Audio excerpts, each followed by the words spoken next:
ನಮಸ್ಕಾರ ಸ್ನೇಹಿತರೆ, ನಮ್ಮೂರು ನಮ್ಮ ಜನ ಚಾನೆಲ್ಗೆ ಸ್ವಾಗತ. ಆಂಧ್ರ ಪ್ರದೇಶದ ಕಡಪ ಜಿಲ್ಲೆಯ ಗಂಡಿಕೋಟ ಒಂದು ಅದ್ಭುತ ಸ್ಥಳ. ಇಲ್ಲಿನ ವಿಶಾಲವಾದ ಕಲ್ಲಿಕೋಟೆ ಹಾಗೂ ಪ್ರಕೃತಿ ನಿರ್ಮಿತವಾದ ಆಳವಾದ ಕಣಿವೆ ನಮ್ಮನ್ನು ಬೆರಗುಗೊಳಿಸುತ್ತದೆ. ಈ ಕಣಿವೆಗೆ ಭಾರತದ ಗ್ರ್ಯಾಂಡ್ ಕ್ಯಾನಯನ್ ಎಂದು ಕರೆಯಲಾಗುತ್ತಿದೆ. ಗಂಡಿಕೋಟ ಕೋಟೆ ಇದು ಸುಮಾರು 12ನೇ ಶತಮಾನದಲ್ಲಿ ನಿರ್ಮಿಸಲಾಗಿದೆ ಎಂದು ಹೇಳಲಾಗುತ್ತಿದ್ದು, ವಿಜಯನಗರ ಅರಸರ ಕಾಲದಲ್ಲಿ ಈ ಕೋಟೆ ಹೆಚ್ಚಿನ ಮಹತ್ವ ಪಡೆದುಕೊಂಡಿತು. ಕಲ್ಲು ಹಾಗೂ ಗಚ್ಚನ್ನು ಬಳಸಿ ನಿರ್ಮಿಸಲಾದ ಈ ಕೋಟೆಯ ಗೋಡೆಗಳು ಇಂದಿಗೂ ಬಲಿಷ್ಠವಾಗಿ ನಿಂತಿವೆ.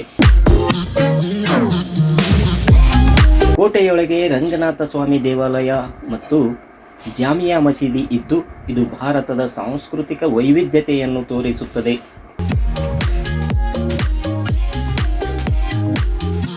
ಇಲ್ಲಿ ಹರಿಯುವ ಪೆನ್ನಾರ್ ನದಿ ಆಳವಾದ ಕಣಿವೆಯನ್ನು ನಿರ್ಮಿಸಿ ಅದ್ಭುತ ದೃಶ್ಯವನ್ನು ಸೃಷ್ಟಿಸಿದೆ.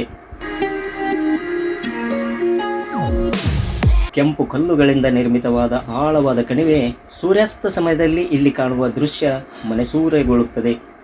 ಫೋಟೋಗ್ರಫಿ ಪ್ರಿಯರಿಗೆ ಇದು ಸ್ವರ್ಗ ಸಮಾನ ಸ್ಥಳ.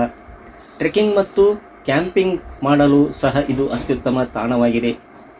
ಪ್ರಕೃತಿ ಸೌಂದರ್ಯ, ಐತಿಹಾಸಿಕ ಮಹತ್ವ ಮತ್ತು ಶಾಂತ ವಾತಾವರಣ ಗಂಡಿಕೋಟವನ್ನು ವಿಶೇಷ ಪ್ರವಾಸಿ ತಾಣವನ್ನಾಗಿಸಿದೆ.